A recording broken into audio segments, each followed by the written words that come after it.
Hema's cooking channel ಕಡೆಯಿಂದ ಎಲ್ರಿಗೂ ನಮಸ್ಕಾರ. ಇವತ್ತು ನಾನು ನಿಮಗೆ ಸೋಯಾ ಚಂಕ್ಸಿಂದ ಒಂದು ಡಿಶನ್ನು ಮಾಡಿ ತೋರಿಸ್ತಾ ಇದ್ದೀನಿ. ಅದೇ ಸೋಯಾ ಚಂಕ್ಸ್ ಕರಿ. ಇದು ಚಪಾತಿ, ರೋಟಿ, ನಾನು ಎಲ್ಲದರ ಜೊತೆ ಕೂಡ ತುಂಬ ಚೆನ್ನಾಗಿರುತ್ತೆ. ನಿಮಗೆಲ್ಲ ಗೊತ್ತಿದ್ದಂಗೆ ಸೋಯಾ ತುಂಬ ರಿಚ್ ಇರುತ್ತೆ ಪ್ರೋಟೀನಲ್ಲಿ, ಆರೋಗ್ಯದ ದೃಷ್ಟಿಯಿಂದ ತುಂಬಾ ಒಳ್ಳೆಯದು. ಇವತ್ತು ನಾನು ಇದರ ಜೊತೆಗೆ ಚಪಾತಿನ ಸರ್ವ್ ಮಾಡ್ತಾಯಿದ್ದೀನಿ. ಇದು ತಿಳ್ಕೊಳ್ಳೋಕ್ಕೂ ಮುಂಚೆ ನೀವು ನನ್ನ ಚಾನಲ್ಗೆ ಹೊಸಬರಾಗಿದ್ದರೆ ಫ್ರೆಂಡ್ಸ್ ದಯವಿಟ್ಟು ಸಬ್ಸ್ಕ್ರೈಬ್ ಮಾಡ್ಕೊಳ್ಳಿ. ಹಾಗೆ ಪಕ್ಕದಲ್ಲಿ ಕಾಣೋ ಬೆಲ್ನ ಕ್ಲಿಕ್ ಮಾಡಿದಾಗ ನಾನು ಯಾವುದೇ ಹೊಸ ವಿಡಿಯೋ ಅಪ್ಲೋಡ್ ಮಾಡಿದ್ರೂ ನಿಮಗೆ ನೋಟಿಫಿಕೇಷನ್ಗಳು ಬರುತ್ತೆ. ಬನ್ನಿ ಹಾಗಿದ್ರೆ ಈ ಸೋಯಾ ಚಂಕ್ಸ್ ಕರಿ ಮಾಡೋದು ಹೇಗೆ ಅಂತ ನೋಡೋಣ. ನಾನಿಲ್ಲಿ ಒಂದು ಸಣ್ಣ ಕಪ್ಪಷ್ಟು ಸೋಯಾ ಚಂಕ್ಸ್ನ ತೊಗೊಂಡಿದ್ದೀನಿ. ಆದಷ್ಟು ಸ್ವಲ್ಪ ಸೈಜಲ್ಲಿ ಸಣ್ಣ ಇರೋವಂಥ ತೊಗೊಂಡ್ರೆ ನಿಮಗೆ ಚೆನ್ನಾಗಿರುತ್ತೆ. ಈಗ ಈ ಸೋಯಾ ಚಂಕ್ಸ್ನ ಬಿಸಿ ನೀರಿನಲ್ಲಿ ಸುಮಾರು 15 ನಿಮಿಷ ಆದರೂ ಇದನ್ನು ನೆನೆಸಿಡಬೇಕಾಗತ್ತೆ. ಈ ರೀತಿ ನೆನೆಸೋದ್ರಿಂದ ಸೋಯಾ ಚಂಕ್ಸು ನಿಮಗೆ ಸಾಫ್ಟಾಗುತ್ತೆ. ಅದು ನೆನೆಯೋ ಅಷ್ಟರಲ್ಲಿ ಒಂದು ಮಸಾಲೆ ರುಬ್ಕೊಳ್ಳೋಣ.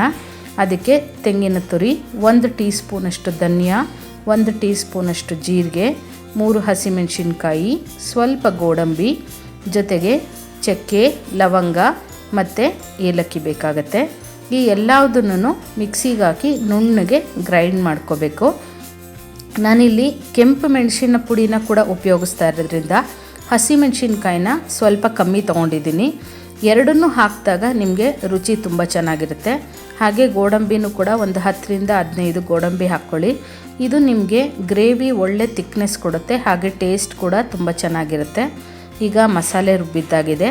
ಅಷ್ಟು ಹೊತ್ತಿಗೆ ಸೋಯಾ ಚಂಕ್ಸ್ ಕೂಡ ನೆಂದಿದೆ. ನೋಡಿ ಎಷ್ಟು ಸಾಫ್ಟಾಗಿ ಆಗಬೇಕು. ಈಗ ಇದರಲ್ಲಿರೋ ಅಂಥ ಎಕ್ಸಸ್ ನೀರು ಏನಿದೆ ಅದನ್ನೆಲ್ಲ ಹಿಂಡಿಬಿಟ್ಟು ಒಂದು ಪ್ಲೇಟ್ಗೆ ತೆಗೆದಿಟ್ಕೊಳ್ಳೋಣ. ತುಂಬ ಹಿಂಡಿಬಿಟ್ಟು ಡ್ರೈ ಮಾಡ್ಕೊಳ್ಳೋಕೆ ಹೋಗಬೇಡಿ, ಆಗ ಸೋಯಾ ಚಂಕ್ಸು ಒಡೆಯೋ ಚಾನ್ಸಸ್ ಕೂಡ ಇರುತ್ತೆ. ಸ್ವಲ್ಪ ಅದರಲ್ಲಿ ನೀರೇನಿದೆ ಅಷ್ಟನ್ನು ಹಿಂಡ್ಕೊಂಡ್ರೆ ಸಾಕು.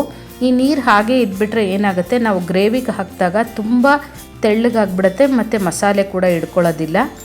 ಈಗ ಒಂದು ಬಾಣಲಿನ ಬಿಸಿಗಿಟ್ಟು ಅದಕ್ಕೆ 1 ಟೇಬಲ್ ಸ್ಪೂನಷ್ಟು ಎಣ್ಣೆ ಹಾಕ್ಕೊಂಡು ನಾವೇನು ಸೋಯಾ ಚಂಕ್ಸು ರೆಡಿ ಮಾಡಿ ಇಟ್ಕೊಂಡಿದ್ವಿ ಅದನ್ನು ಹಾಕ್ಕೊಂಡು ಇದನ್ನು ಚೆನ್ನಾಗಿ ಫ್ರೈ ಮಾಡ್ಕೋಬೇಕು. ಇದು ಒಂದು ಸ್ವಲ್ಪ ಲೈಟ್ ಬ್ರೌನ್ ಕಲರ್ ಬರೋವರೆಗೂ ಫ್ರೈ ಮಾಡ್ಕೋಬೇಕಾಗತ್ತೆ. ಈ ರೀತಿ ಸೋಯಾ ಚಂಕ್ಸ್ನ ಫ್ರೈ ಮಾಡೋದ್ರಿಂದ ಒಂದು ಏನಂದರೆ ನಿಮಗೆ ಆ ಸೋಯಾ ಚಂಕ್ಸಲ್ಲಿ ಇರೋವಂಥ ಒಂದು ಹಸಿ ವಾಸನೆ ಹೊರಟೋಗ್ಬಿಡುತ್ತೆ, ಸ್ಮೆಲ್ ಇರಲ್ಲ. ಹಾಗೆ ನಿಮಗೆ ಗ್ರೇವಿಗೆ ಹಾಕಿದಾಗ ಟೇಸ್ಟ್ ತುಂಬ ಚೆನ್ನಾಗಿರುತ್ತೆ, ಕ್ರಿಸ್ಪಾಗಿರುತ್ತೆ. ಈಗ ನೋಡಿ ಸೋಯಾ ಚಂಕ್ಸ್ ಎಲ್ಲ ಫ್ರೈ ಆಗಿದೆ. ತುಂಬ ಫ್ರೈ ಮಾಡ್ಕೊಳ್ಳೋದು ಬೇಡ, ಆಮೇಲೆ ಒಂದು ರೀತಿ ರಬ್ಬರ್ ಥರ ಆಗಿಬಿಡುತ್ತೆ. ಇಷ್ಟ ಆದರೆ ಸಾಕು. ಈಗ ಇದನ್ನು ಗ್ರೇವಿ ಮಾಡ್ಕೊಳ್ಳೋಣ. ಈಗ ಒಂದು ಪ್ಯಾನನ್ನು ಬಿಸಿಗಿಟ್ಟು ಅದಕ್ಕೆ 2 ಟೇಬಲ್ ಸ್ಪೂನಷ್ಟು ಎಣ್ಣೆ ಹಾಕ್ಕೋಬೇಕು. ಎಣ್ಣೆ ಸ್ವಲ್ಪ ಕಾಯ್ತಾ ಇದ್ದಂಗೆ ಇದಕ್ಕೆ ನಾನಿಲ್ಲಿ 2 ಹೆಚ್ಚಿರುವಂಥ ಈರುಳ್ಳಿ ಹಾಗೆ ಸ್ವಲ್ಪ ಕರಿಬೇವನ್ನ ತೊಗೊಂಡಿದ್ದೀನಿ. ಇದೆರಡನ್ನೂ 1 ನಿಮಿಷ ಇದನ್ನು ಫ್ರೈ ಮಾಡ್ಕೋಬೇಕಾಗತ್ತೆ. ಇದು ಒಂದು ಸ್ವಲ್ಪ ಲೈಟಾಗೆ ಫ್ರೈ ಆದರೆ ಸಾಕು, ತುಂಬ ಫ್ರೈ ಆಗೋ ಅವಶ್ಯಕತೆ ಕೂಡ ಏನಿಲ್ಲ. ಈಗ ಇದಕ್ಕೆ 2 ಹೆಚ್ಚಿರುವಂಥ ಟೊಮೆಟೊನ ಸೇರಿಸ್ಕೊತಾ ಇದ್ದೀನಿ. ಟೊಮೆಟೊನ ಹಾಕ್ಕೊಂಡು ಕೂಡ ಒಂದು ಸ್ವಲ್ಪ ಇದನ್ನು ಫ್ರೈ ಮಾಡ್ಕೋಬೇಕು. ಈಗ ಮನೆಯಲ್ಲಿ ತುಂಬ ಜನ ಇದ್ದಾರೆ, ನಮಗೆ ಜಾಸ್ತಿ ಗ್ರೇವಿ ಬೇಕು ಅನ್ನೋದಿದ್ರೆ ನೀವು ಟೊಮೆಟೊ, ಶುಂಠಿ, ಬೆಳ್ಳುಳ್ಳಿ ಎಲ್ಲದನ್ನೂ ಒಟ್ಟಿಗೆ ರುಬ್ಕೊಂಡು ಬಿಡ್ಬೋದು. ನಾನಿಲ್ಲಿ ಪೇಸ್ಟ್ ಇದ್ದಿದ್ದರಿಂದ ಶುಂಠಿ ಬೆಳ್ಳುಳ್ಳಿ ಪೇಸ್ಟನ್ನೇ ಹಾಕ್ಕೋತಾ ಇದ್ದೀನಿ. ಇಲ್ಲ ಅಂದರೆ ರುಬ್ಬೋವಾಗಲೇ ನೀವು ಶುಂಠಿ ಬೆಳ್ಳುಳ್ಳಿನ ಕೂಡ ಸೇರಿಸ್ಕೊಂಡು ರುಬ್ಕೋಬೋದು. ಈಗ ಇದು ಕೂಡ ಒಂದು ಸ್ವಲ್ಪ ಹಸಿ ವಾಸನೆ ಹೋಗೋವರೆಗೂ ಒಂದು 2 ನಿಮಿಷ ಫ್ರೈ ಮಾಡ್ಕೋಬೇಕಾಗತ್ತೆ. ಈ ಟೊಮೆಟೊ ಎಲ್ಲ ಒಂದು ಸ್ವಲ್ಪ ನಿಮಗೆ ಮೆತ್ತಗಾಗಬೇಕು, ಅಲ್ಲಿವರೆಗೂ ಇದನ್ನು ಫ್ರೈ ಮಾಡ್ಕೋಬೇಕಾಗತ್ತೆ. ಹಾಗೆ ಇದು ಗ್ರೇವಿ ನಿಮಗೆ ಮೊದಲು ಸ್ವಲ್ಪ ತೆಳ್ಳಗೆ ಮಾಡ್ಕೋಬೇಕಾಗತ್ತೆ. ಸೋಯಾ ಚಂಕ್ಸು ತುಂಬ ಮಸಾಲೆನ ಹೀರ್ಕೊಂಡು ಬಿಡುತ್ತೆ. ಈಗ ಇದಕ್ಕೆ ನಾವೇನು ಮಸಾಲೆ ರುಬ್ಬಿಟ್ಕೊಂಡಿದ್ವಿ ಅದನ್ನು ಸೇರಿಸ್ಕೊಳ್ಳೋಣ. ಹಾಗೆ ಇದೇ ಮಿಕ್ಸಿ ಜಾರ್ಗೆ ಒಂದು ಸ್ವಲ್ಪ ನೀರನ್ನು ಹಾಕ್ಕೊಂಡು ಇದಕ್ಕೇ ಸೇರಿಸ್ಕೊತಾ ಇದ್ದೀನಿ. ಮೊದಲೇ ತುಂಬ ನೀರು ಹಾಕ್ಕೊಳ್ಳೋದು ಬೇಡ, ಮಸಾಲೆ ಎಲ್ಲ ಬೆಂದ ಮೇಲೆ ಎಷ್ಟು ಬೇಕೋ ಅಷ್ಟು ನೀರನ್ನು ಆ್ಯಡ್ ಮಾಡ್ಕೋಬೋದು. ಹಾಗಾಗಿ ನಾನಿಲ್ಲಿ ಸ್ವಲ್ಪ ನೀರನ್ನು ಸೇರಿಸ್ಕೊತಾ ಇದ್ದೀನಿ. ಈಗ ಇದಕ್ಕೆ 1 ಟೀ ಸ್ಪೂನಷ್ಟು ಅಚ್ಚ ಖಾರದ ಪುಡಿ, ಅಥವಾ ನಿಮಗೆ ಖಾರಕ್ಕೆ ಹೇಗೆ ಬೇಕೋ ಹಾಗೆ ನೋಡಿಕೊಂಡು ಅಚ್ಚ ಖಾರದ ಪುಡಿ ಹಾಕ್ಕೊಳ್ಳಿ. ಜೊತೆಗೆ 1/4 ಸ್ಪೂನಷ್ಟು ಅರಿಶಿನ, ಅರ್ಧ ಸ್ಪೂನಷ್ಟು ಗರಂ ಮಸಾಲ ಹಾಕ್ಕೊಳ್ಳಿ. ನಾವಿಲ್ಲಿ ಚಕ್ಕೆ ಲವಂಗ ಕೂಡ ಹಾಕಿರೋದ್ರಿಂದ ಗರಂ ಮಸಾಲನ ಸ್ವಲ್ಪ ನೋಡಿ ಹಾಕ್ಕೋಬೇಕಾಗತ್ತೆ. ಜೊತೆಗೆ ರುಚಿಗೆ ತಕ್ಕಷ್ಟು ಉಪ್ಪನ್ನು ಹಾಕ್ಕೊಂಡು ಎಲ್ಲದನ್ನು ಒಂದ್ಸರಿ ಚೆನ್ನಾಗಿ ಮಿಕ್ಸ್ ಮಾಡಿಕೊಂಡು ಇದನ್ನು ನಾವು ಚೆನ್ನಾಗಿ ಫ್ರೈ ಮಾಡ್ಕೋಬೇಕಾಗಿರುತ್ತೆ. ಇದೇ ಮೇನ್ ಇರೋದು ನಿಮಗೆ ಈ ಗ್ರೇವಿನಲ್ಲಿ. ನೀವು ಈ ಗ್ರೇವಿನ ಎಷ್ಟು ಚೆನ್ನಾಗಿ ನೀವು ಫ್ರೈ ಮಾಡಿಕೊಂಡು ಕುದಿಸ್ಕೋತಿರೋ ಅಷ್ಟು ಚೆನ್ನಾಗಿ ನಿಮಗೆ ಗ್ರೇವಿ ಕನ್ಸಿಸ್ಟೆನ್ಸಿ ಕೂಡ ಇರುತ್ತೆ, ಹಾಗೆ ಟೇಸ್ಟ್ ಕೂಡ ಚೆನ್ನಾಗಿರುತ್ತೆ. ಈ ಗ್ರೇವಿ ಹೇಗೆ ಅಂದರೆ ನಿಮಗೆ ಹಾಕಿರೋ ಎಣ್ಣೆ ಎಲ್ಲ ಸೈಡಲ್ಲಿ ಬಿಡಬೇಕು, ಅಷ್ಟು ನೀವು ಇದನ್ನು ಫ್ರೈ ಮಾಡ್ಕೋಬೇಕಾಗತ್ತೆ. ಗ್ಯಾಸ್ನ ಆದಷ್ಟು ಲೋ ಫ್ಲೇಮ್ನಲ್ಲಿ ಇಟ್ಕೊಂಡು ನೀವು ಫ್ರೈ ಮಾಡ್ಕೋಬೇಕಾಗತ್ತೆ. ಹಾಗೆ ಇದೇ ರೀತಿ ನಾನು ಸುಮಾರು ಚಪಾತಿಗೆ ಹೊಂದುವಂಥ ಗ್ರೇವೀಸು ಪಲ್ಯಗಳನ್ನ ತೋರಿಸಿದ್ದೀನಿ. ನೀವು ಅದೆಲ್ಲದನ್ನು ನನ್ನ ಚಾನಲಲ್ಲಿ ವಾಚ್ ಮಾಡ್ಬೋದು. ಈಗ ನೋಡಿ ಮಸಾಲೆ ಎಲ್ಲ ಚೆನ್ನಾಗಿ ಬೆಂದಿದೆ. ಈ ರೀತಿ ಪೂರ್ತಿ ಬೆಂದು ಎಣ್ಣೆ ಸೈಡಲ್ಲಿ ಬಿಡಬೇಕು, ಅಷ್ಟು ಇದು ಫ್ರೈ ಮಾಡ್ಕೋಬೇಕಾಗತ್ತೆ.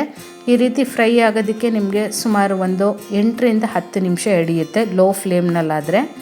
ಈಗ ಇದಕ್ಕೆ ಕನ್ಸಿಸ್ಟೆನ್ಸಿ ನೀವು ನೋಡಿಕೊಂಡು ಅದ್ರ ಪ್ರಕಾರ ನೀವು ನೀರನ್ನು ಹಾಕ್ಕೋಬೇಕಾಗತ್ತೆ. ಸ್ವಲ್ಪ ತೆಳ್ಳಗೆ ಮಾಡ್ಕೊಂಡಿದ್ರೇ ಒಳ್ಳೆಯದು, ಯಾಕಂದರೆ ನಾವು ಸೋಯಾ ಚಂಕ್ಸ್ನ ಹಾಕಿದಾಗ ಅದು ಕೂಡ ಮಸಾಲೆ ಚೆನ್ನಾಗಿ ಹೀರ್ಕೊಳ್ಳೋದ್ರಿಂದ ಈ ಗ್ರೇವಿನ ನಾವು ಸ್ವಲ್ಪ ತೆಳ್ಳಗೆ ಮಾಡ್ಕೊಂಡಿದ್ರೆ ಚೆನ್ನಾಗಿರುತ್ತೆ. ಈಗ ಇದು ಒಂದು ಕುದಿಯಷ್ಟಾದರೂ ಕುದ್ದ ಮೇಲೆ ನಾವು ಸೋಯಾ ಚಂಕ್ಸ್ನ ಹಾಕ್ಕೋಬೇಕಾಗತ್ತೆ.